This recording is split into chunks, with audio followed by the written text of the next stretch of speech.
Patricia rentre chez elle après une longue journée de travail. Elle est épuisée et affamée. Sur le paillasson, elle voit une enveloppe blanche.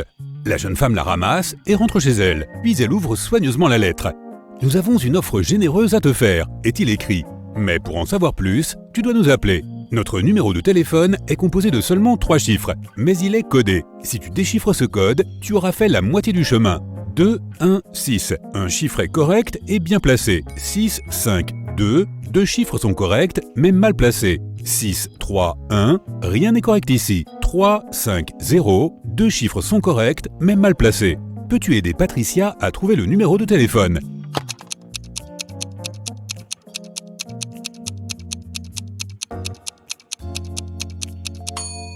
Patricia parvient à déchiffrer le code. Le numéro est 205. Elle est un peu nerveuse, mais se résout à le composer. Une voix métallique lui répond « Nous t'invitons à participer à un jeu. Si tu gagnes, tu recevras 100 millions d'euros. Si tu perds, personne n'entendra plus parler de toi. Seule la vivacité d'esprit et les aptitudes logiques peuvent t'aider à gagner. Tu as 60 secondes pour te décider. » Une telle somme d'argent résoudrait tous les problèmes de Patricia. C'est pourquoi, malgré la perspective effrayante de disparaître à jamais, elle accepte. Dès que les mots « j'accepte » sortent de sa bouche, la jeune femme est téléportée dans une petite pièce. Elle est pieds nus, vêtue d'une étrange robe bleu pâle. Au milieu, il y a une table avec différents objets posés dessus. Trouve la réponse à l'énigme et choisis le bon objet. Dit la même voix synthétique. « Je suis dur quand je suis sec et doux et tendre quand je suis mouillé. Que suis-je »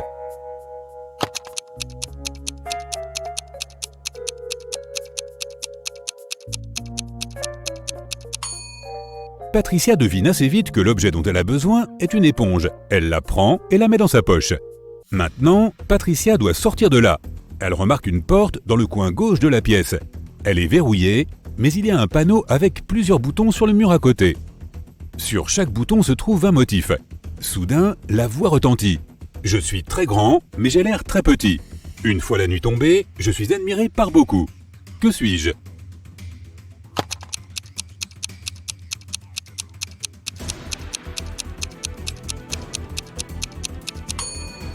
Patricia appuie sur le bouton avec une étoile. La porte s'ouvre lentement. Derrière cette porte se trouve un long couloir avec 3 autres portes. Derrière la première, il y a une flaque de liquide toxique et dangereux. Derrière la deuxième porte, il y a des crocodiles affamés. Et derrière la troisième porte, il y a un énorme gouffre. Quelle porte doit choisir Patricia ?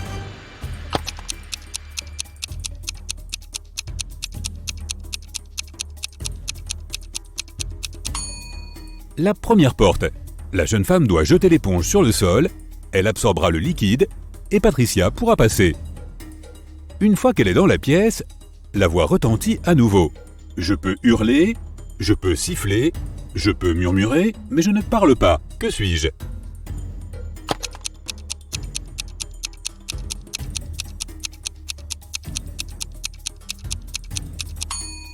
La jeune fille comprend vite que la bonne réponse est le vent. Mais comment cela peut-il l'aider ? Elle regarde autour d'elle et repère un ventilateur. Elle l'allume et un courant d'air souffle un morceau de papier blanc vers ses mains. Elle peut y lire la phrase suivante. « Quand je pointe vers le haut, il fait clair. Quand je pointe vers le bas, il fait sombre. Que suis-je »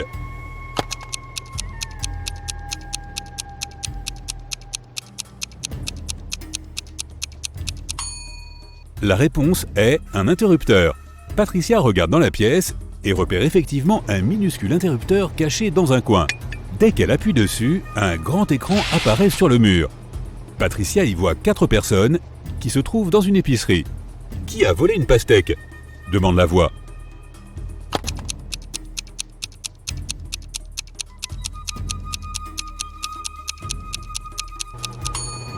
Après avoir regardé l'image pendant un moment, Patricia comprend que c'est l'homme avec un ballon de foot. On dirait qu'il tient quelque chose de lourd. Ce doit être la pastèque déguisée en ballon de foot. La tâche suivante apparaît alors à l'écran. Déplace une seule allumette pour que l'équation soit correcte.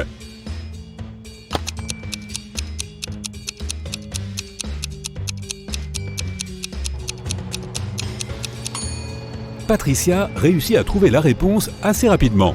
La prochaine énigme à apparaître à l'écran est une énigme de détective. La police frappe à la porte de Daniel tard dans la soirée. Ils ont un mandat de perquisition. Ils l'accusent d'avoir volé une grosse somme d'argent dans une banque. Daniel affirme qu'il n'a pas quitté la maison de toute la journée. Un des policiers fouille dans le salon. Quelle preuve la police a-t-elle trouvée qui conduit à l'arrestation de l'homme ?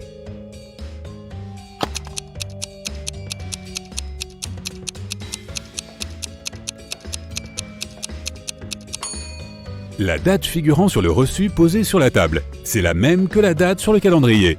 Ce qui veut dire que l'homme a menti en disant qu'il n'a pas quitté sa maison ce jour-là.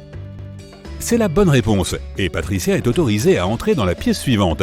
Elle y voit une bouteille avec une pièce de monnaie à l'intérieur. La bouteille est bouchée avec un bouchon de liège. Tu dois retirer la pièce sans casser la bouteille ni arracher le bouchon, lui dit la voix. Patricia n'a pas besoin de beaucoup de temps pour retirer la pièce. Comment a-t-elle fait ?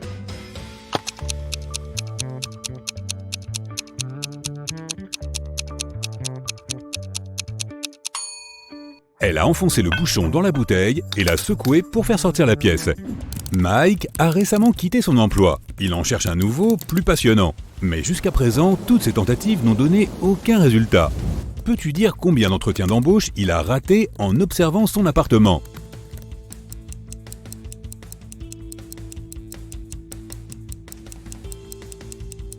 Jette un coup d'œil à ce calendrier sur le mur. Le mois précédent, Mike a marqué tous les jours ouvrables en vert et les week-ends en rouge. À cette époque, il avait très probablement encore son emploi. Et le mois en cours a 6 autocollants avec la lettre E. Mike a très probablement participé à 6 entretiens. Mike perdait espoir quand il a trouvé une lettre bizarre dans sa boîte aux lettres.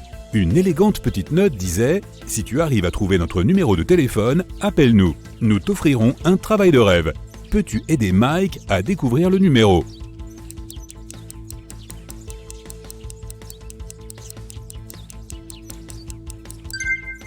C'est le 713819. Mike a appelé ce numéro. Une voix mystérieuse lui a demandé de résoudre une énigme. Je fais 2 personnes à partir d'une seule. Que suis-je ? Au bout d'1 minute, Mike a reçu une invitation officielle à l'entretien d'embauche de ses rêves. Qu'a-t-il répondu ?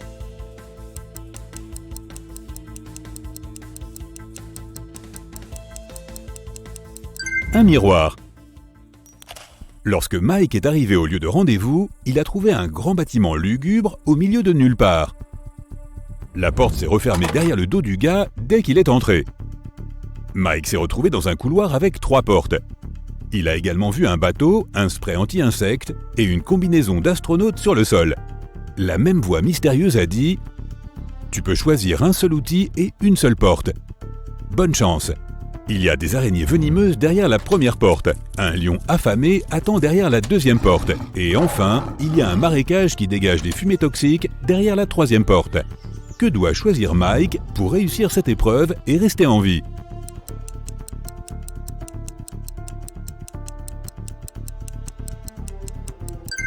Il devrait choisir la combinaison d'astronaute et la première porte. Les araignées ne pourront pas le mordre à travers la combinaison. Dans la pièce suivante, la voix propose à Mike de faire une pause café. Mais ce dernier doit faire un choix judicieux, car un seul type de goûter peut être consommé sans danger. Peux-tu aider Mike à choisir le bon aliment ?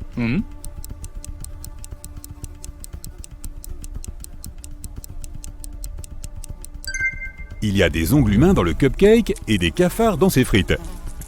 La couleur de la viande dans ce burger est très suspecte. Ce plateau de sushi semble plutôt comestible, mais son odeur attire trop de mouches. Mike devrait choisir ses donuts. Ils ont l'air frais et appétissants.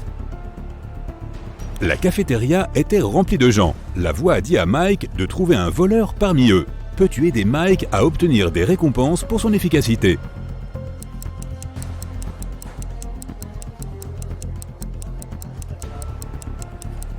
Cette femme là-bas est la voleuse. Elle cache des cuillères dans sa poche. Après le déjeuner, Mike est allé dans la pièce suivante. Mais avant d'entrer, il a dû résoudre une énigme pour ouvrir la porte. Certains se serviront de moi, d'autres non. Certains se souviennent de moi, d'autres m'oublient. Je ne peux pas être ramassé du sol ou jeté à la mer. On ne peut me gagner qu'avec le temps. Qu'est-ce que je suis ?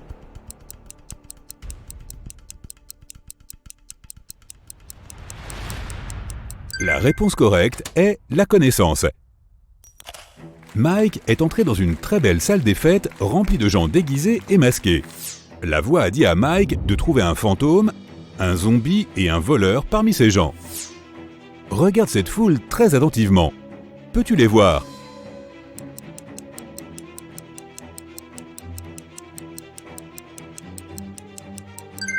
Le gars là-bas ne semble pas avoir de jambes, et il l'évite. Ça doit être le fantôme.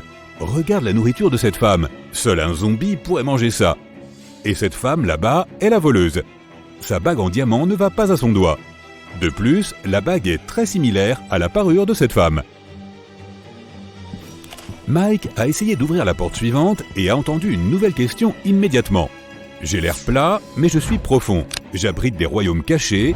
Je prends des vies, mais j'offre de la nourriture. Parfois je suis beau. Je peux être calme, en colère et turbulent. Je n'ai pas de cœur, mais j'offre plaisir et liberté. Aucun homme ne peut me posséder, mais j'englobe tout ce que les hommes doivent avoir. Que suis-je ? Mike a résolu cette énigme et est entré dans la pièce suivante. As-tu aussi trouvé la réponse ?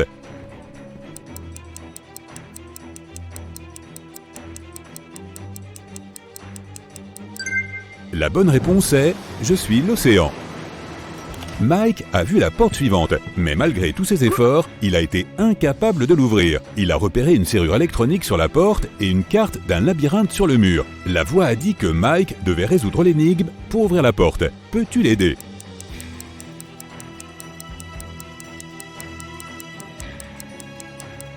Si tu parcours le labyrinthe du début à la fin, tu obtiendras 6, 2, 5, 1. C'est le code. Quand Mike est finalement entré dans la pièce, il a vu un coffre fermé à clé. La voix dit que la tâche de Mike est d'ouvrir le coffre. Sur quel bouton doit-il appuyer ?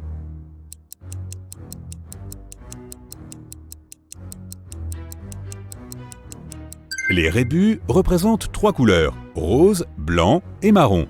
Mike a appuyé sur les bons boutons et a déverrouillé le coffre, mais il n'a trouvé qu'une petite pièce à l'intérieur. Jessica, Pam et Serge viennent de se rencontrer dans une salle de conférence et essayent de deviner lequel d'entre eux est millionnaire.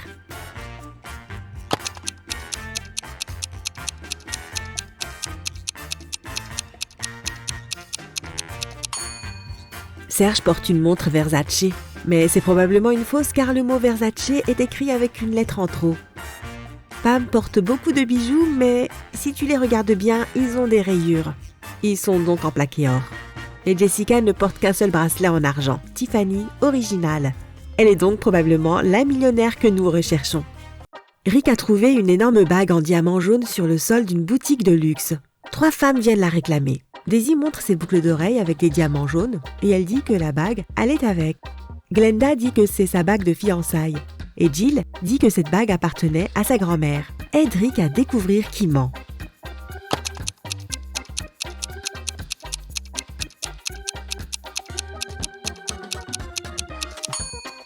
Les boucles d'oreilles de Daisy sont encadrées en or rose, alors que la bague est encadrée de blanc. Ce n'est donc pas une parure de bijoux. Glenda porte déjà une bague de fiançailles à son doigt, donc Rick devrait rendre la bague à sa véritable propriétaire, Jill. Kim est responsable d'un restaurant de luxe. En rentrant de sa pause, elle assiste à une querelle entre Tom, le serveur, et Nancy, une cliente. Nancy prétend qu'elle a commandé un menu du jour pour le déjeuner, mais Tom affirme qu'elle n'a commandé qu'un croissant. Kim sait bien lequel des deux ment. Comment a-t-elle deviné ?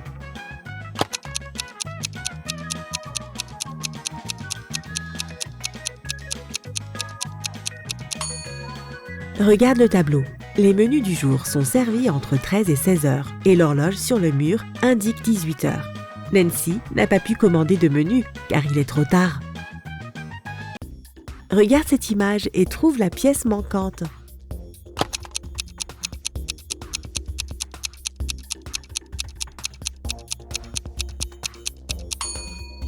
Ce cube à droite s'adapte parfaitement, mais il faut d'abord le faire pivoter. Steven, le vigile d'une gare de bus, a reçu un appel anonyme. Un riche excentrique a décidé de faire une farce à ses amis qui se rendent à la montagne. Il a engagé un acteur pour détourner le bus avec tous les passagers afin de les emmener à une fête sur la plage. Lorsque Steven a entendu ce message, il a couru jusqu'au parking et a vu 5 personnes près du bus en partance pour la montagne. Aide Steven à déterminer lequel des passagers est l'acteur.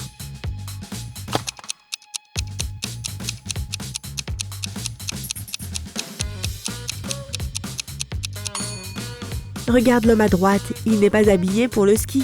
Il porte des vêtements de plage. Freddy a été engagé pour décorer une boutique de luxe. Il prenait des photos quand il a entendu des cris. Il a alors vu 2 femmes se battre pour un sac à main. Ces 2 femmes, Rose et Lily, affirment chacune avoir déposé le sac à la caisse pour le payer plus tard. Mais Freddy sait laquelle ment. Pourquoi ?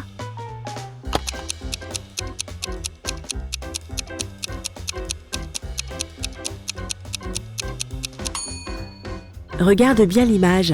Le bras droit de Lily est plâtré et le sac se trouve juste à côté de ce même bras.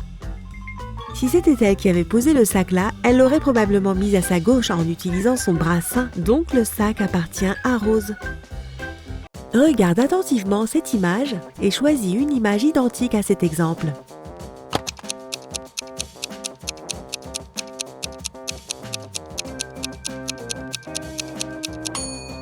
Bien joué!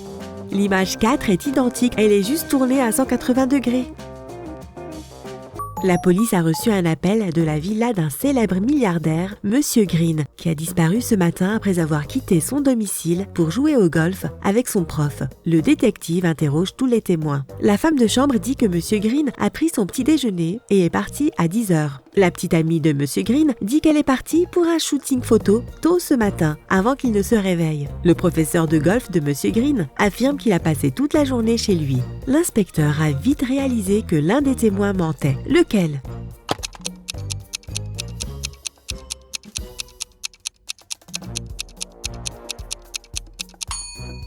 Le prof de golf. Il avait rendez-vous avec son client. Anna rend visite à sa grand-mère à la campagne. Sa grand-mère a décidé de préparer un dîner spécial et elle envoie Anna dans la forêt pour cueillir des champignons, en lui donnant une photo des champignons spécifiques qu'elle doit cueillir. C'est très important car la forêt est pleine de champignons vénéneux. Aide Anna à choisir les bons champignons.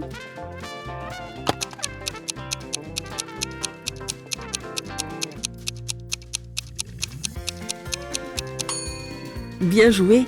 Les champignons numéro 3 sont les bons. George et Henry ont rencontré une superbe chanteuse, Tara. Les 2 hommes ont eu le coup de foudre pour elle et l'ont invitée sur un yacht. Lorsque tous les 3 arrivent sur le quai, chaque homme commence à prétendre qu'il est millionnaire et propriétaire du yacht. Aide Tara à trouver lequel est un menteur.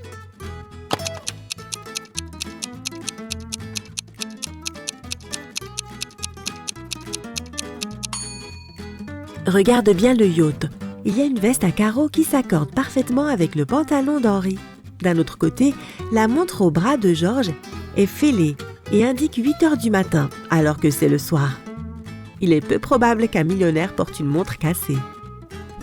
Ethan avait désespérément besoin d'un nouveau jean. Il s'est rendu dans un grand centre commercial et quelques heures plus tard, il a trouvé le jean qui lui plaisait. Cependant, il n'a rien acheté. Il a eu super peur et s'est enfui de la cabine d'essayage. Pourquoi ?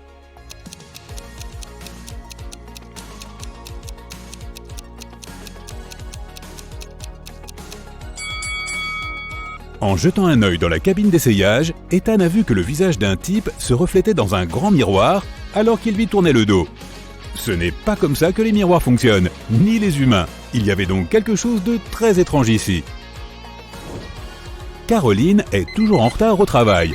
Chaque fois qu'elle entend son réveil, elle l'arrête et continue à dormir. Son patron n'était pas du tout content qu'elle soit tout le temps en retard et lui a dit qu'il la renverrait si elle n'arrivait pas à l'heure au travail. Quelques jours plus tard, Caroline fut de nouveau en retard, mais son patron était de bonne humeur. Alors il lui a proposé une énigme. Si elle réussissait à la résoudre, elle ne perdrait pas son emploi. Caroline a accepté et le patron lui a posé cette question. Pendant quel mois les gens dorment-ils le moins ? Cette fois, la chance était du côté de Caroline. Comme promis, le patron lui a donné une dernière chance. Alors, de quel mois s'agit-il ?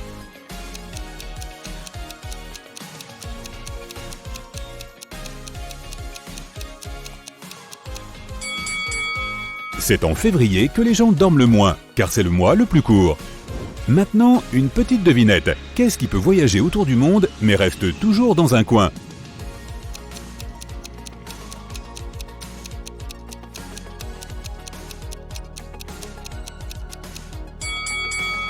C'est un timbre, bien sûr. Énigme suivante. Il y a une chose que tu ne peux pas tenir tant que tu ne l'as pas donnée. Qu'est-ce que c'est?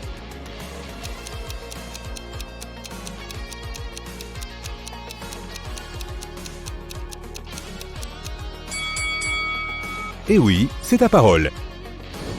Samedi dernier, Karen est partie en excursion dans un château gothique. Soudain, elle s'est perdue et s'est mise à errer dans le château. Quelques minutes plus tard, elle a aperçu une silhouette qui se dirigeait vers elle. C'était un jeune homme. Il s'est approché d'elle et Karen lui a demandé qui il était. L'homme a répondu « Eh bien, il y a une chose qui passe tout son temps par terre, mais qui ne se salit jamais. Et d'ailleurs, je n'en ai pas. » Karen s'est immédiatement enfuie. Pourquoi?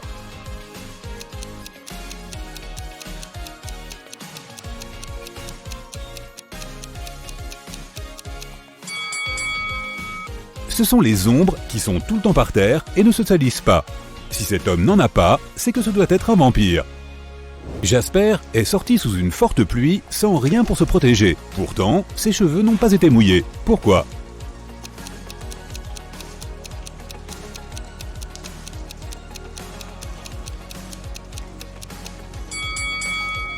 C'est facile, Jasper est chauve. Il y avait 12 amis à une fête. Ils voulaient jouer à un jeu. Eric voulait commencer et Jessica a eu une idée. Il y avait un bol avec 12 pommes dedans. Comment Eric pouvait-il distribuer les pommes pour que chacun en reçoive une, mais qu'il en reste toujours une dans le bol?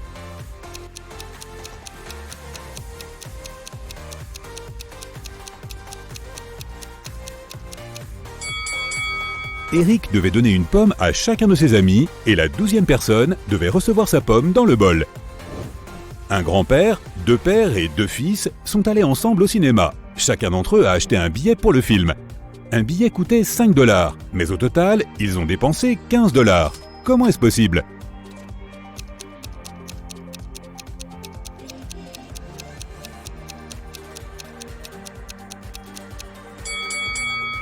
Comme un billet coûte 5 $ et qu'ils ont dépensé 15 $ au total, cela signifie qu'ils ont acheté 3 billets. Le grand-père est aussi un père, et les pères sont aussi des fils. Un jour, tous les animaux d'une ferme ont reçu une certaine somme d'argent. Le canard a reçu 11 $, l'araignée a reçu 44 $ et l'abeille a reçu 33 $. Il y a une certaine logique derrière ces sommes. Du coup, combien d'argent devrait recevoir le chien?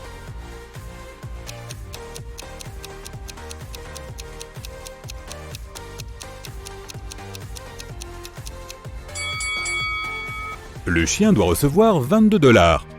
Les animaux ont reçu 5 $ et 50 centimes par patte. Un canard a 2 pattes, une araignée 8 et une abeille 6. Comme un chien a 4 pattes, il doit recevoir 22 $. Sur la table, il y a une rangée de 6 tasses. Les 3 premières tasses sont vides. Les tasses numéro 4, 5 et 6 sont pleines. Tu dois changer l'ordre afin d'alterner les tasses vides et pleines. Tu ne peux toucher qu'une seule tasse et tu ne peux pas pousser ou déplacer les tasses à l'aide d'une autre tasse. Comment fais-tu?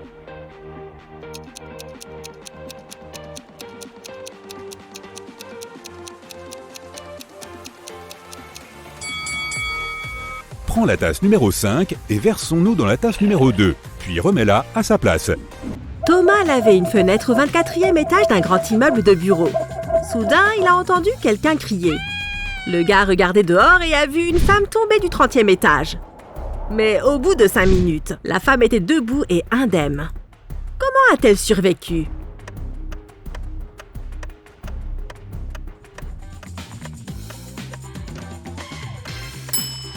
Regarde le ciel de plus près. Oui, c'est Superman. Il vient de sauver la dame. Regarde l'image. Qu'est-ce qui cloche ici?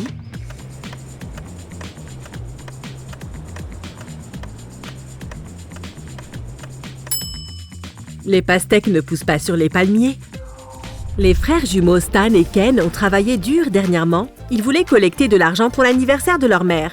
Malheureusement, ils n'ont pas réussi à économiser assez pour lui acheter la voiture de ses rêves. Les frères étaient très contrariés et se sont mis d'accord pour aller faire du shopping le lendemain pour choisir un autre cadeau. Le soir, Ken n'arrivait pas à s'endormir car il avait eu une idée de génie.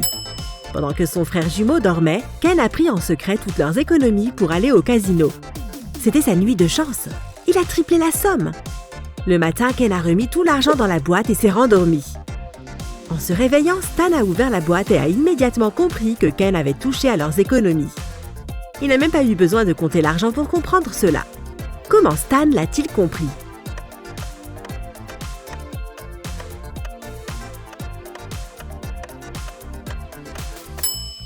Dans la boîte, il y avait de gros et de petits billets la veille. Mais maintenant, il n'y a que de gros billets. Kelly voyageait lorsqu'elle a découvert un magnifique château abandonné. Elle est entrée dans le bâtiment et a descendu les escaliers. Elle prenait des photos quand quelqu'un l'a enfermée dans la cave. Kelly a jeté un coup d'œil autour d'elle et a vu 3 tunnels qui menaient à la liberté. Dans le premier tunnel, un énorme monstre affamé l'attendait. Le deuxième tunnel était rempli de serpents. Et le troisième tunnel était rempli de gaz somnifères. 5 minutes après, elle était sortie du château et courait vers le poste de police le plus proche. Comment s'est-elle échappée?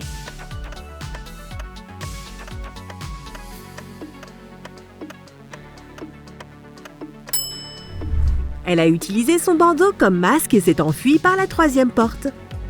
Regarde attentivement ces animaux. Qu'est-ce qui ne va pas dans cette image?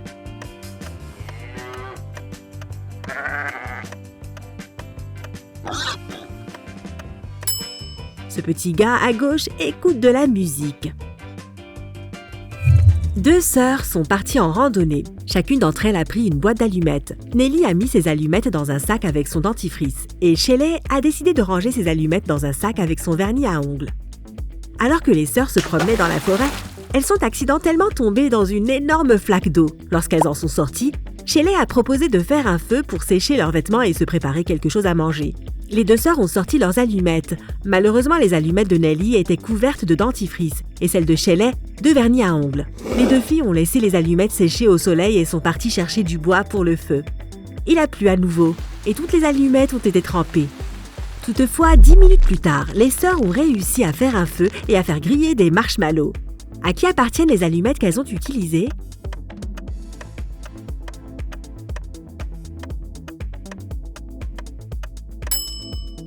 Elles ont utilisé les allumettes de Shelley. Le vernis à ongles a séché et les a rendues imperméables.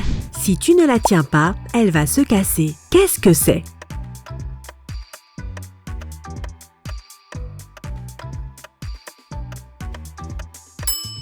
C'est une promesse.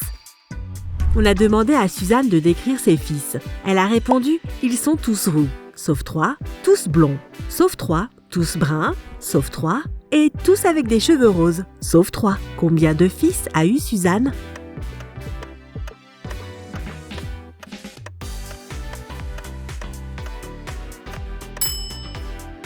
La réponse est 4. Un roux, un rose, un brun et un blond. Lisa était un célèbre top modèle. Elle a été retrouvée inconsciente dans sa loge pendant une séance de photos et emmenée à l'hôpital. Les médecins ont dit qu'elle avait eu une réaction allergique sévère. Mais quand Lisa est revenue à elle, elle a insisté sur le fait qu'elle n'avait rien mangé de la journée. Le manager du mannequin était très inquiet et a interrogé toutes les personnes qui avaient côtoyé Lisa. La styliste a déclaré qu'elle l'avait maquillée et que, effectivement, elle ne l'avait pas vue manger quoi que ce soit. La femme de ménage a déclaré qu'elle avait nettoyé la loge avec des produits bio et non allergènes. Nora, la principale rivale de Lisa, a déclaré qu'elle avait observé le tournage toute la journée et qu'elle n'avait rien remarqué de suspect.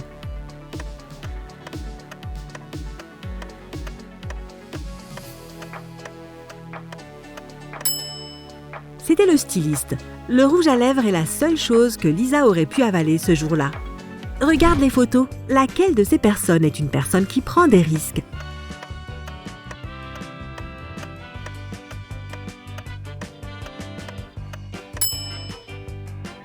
La fille ne risque pas grand-chose. Elle est assise au 2e étage et il y a une piscine en dessous. Le gars prend plus de risques. Le bâtiment sur lequel il est assis est plus haut. On peut voir des nuages et des avions dans le ciel. Il y a 5 citrons dans un bol. Tu en enlèves 3. Combien de citrons as-tu maintenant?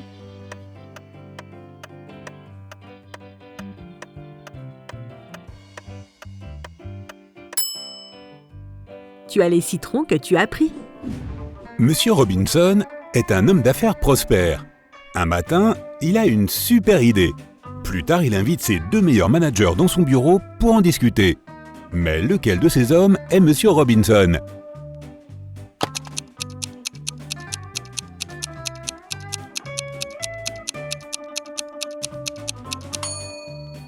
C'est l'homme de droite. Sa veste de costume est sur la chaise du patron. La mère de Tina a 7 filles. Les 6 premières s'appellent lundi, mardi, mercredi, jeudi, vendredi et samedi. Peux-tu deviner comment s'appelle la 7e?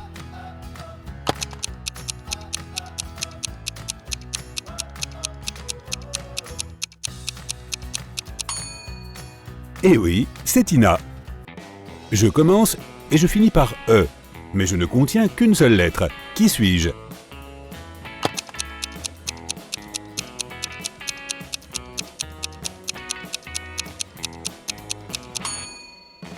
Je suis une enveloppe. Madame Samson a préparé ses gâteaux au chocolat préférés pour une fête de charité. Elle les a laissés sur la table de la cuisine et est allée dans le jardin. Quand elle revient, tous les gâteaux ont été mangés. Madame Samson se met en colère et interroge ses 3 enfants. Son fils aîné David dit qu'il n'a pas mangé de gâteau parce qu'il a passé toute la journée dans le jardin.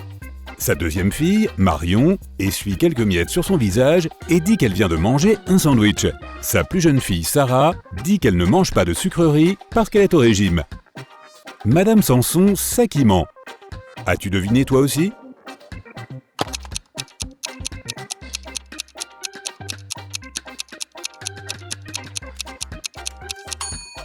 C'est David. Madame Samson était aussi dans le jardin quand quelqu'un a mangé les gâteaux. Si elle y avait effectivement vu David, il ne serait pas parmi les suspects. Regarde bien l'image. Peux-tu trouver l'étoile différente des autres?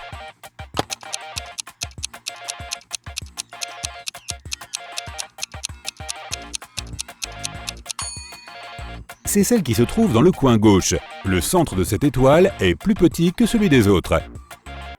Robert, un livreur, entre dans une bijouterie pour récupérer un collier de diamants très coûteux pour son patron. Daphné, la vendeuse, sort le collier du coffre et s'apprête à l'emballer. Mais soudain, les lumières s'éteignent dans tout le magasin. Lorsqu'elle se rallume, le collier a disparu.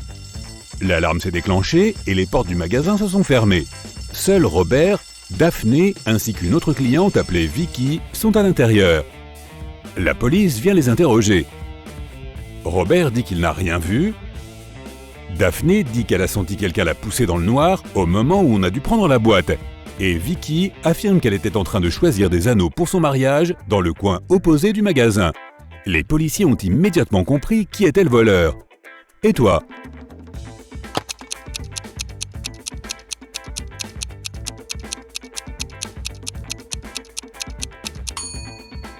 C'est Vicky qui a volé le collier. Elle porte déjà une alliance à son doigt. Kitty se balade dans les bois et elle se perd. À un moment, elle croise un renard magique qui lui dit « Si tu résous mon énigme, je t'aiderai à retrouver ton chemin. Sinon, tu te transformeras en renarde et tu resteras ici avec moi. » Quand on en a un, on veut le partager. Mais si on le partage, on n'en a plus. Qu'est-ce que c'est? Kitty trouve immédiatement la réponse. Quelle est-elle?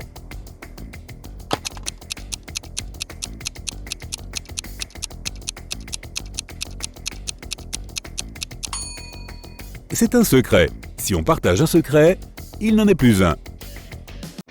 Regarde cette image. Combien de carrés vois-tu? A, 10. B, 5. C, 3. D, 6.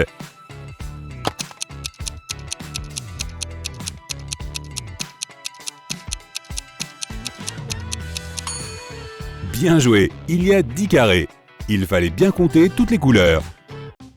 Steven rêve de devenir un géologue reconnu afin de voyager dans le monde entier. C'est pourquoi il a passé un examen très difficile et a répondu correctement à toutes les questions.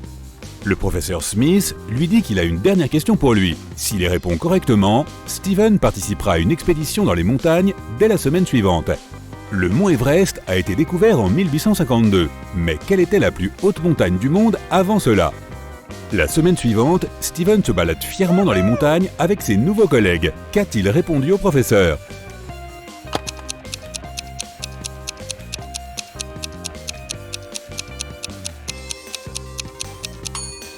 Steven a dit que c'était le mont Everest.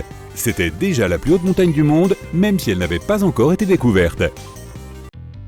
Jenny travaille comme femme de ménage dans un musée. Un jour, elle trouve une bague en diamant sur un lavabo des toilettes des dames. 3 personnes se présentent pour la réclamer. Tyler dit qu'il a perdu cette bague après être allé aux toilettes et il en a besoin pour demander sa petite amie en mariage. Kelly montre une ligne de bronzage sur son doigt et dit à Jenny que c'était sa bague de fiançailles. Léa demande simplement s'il y avait une gravure à l'intérieur de la bague. Jenny rend immédiatement la bague à Léa. Pourquoi?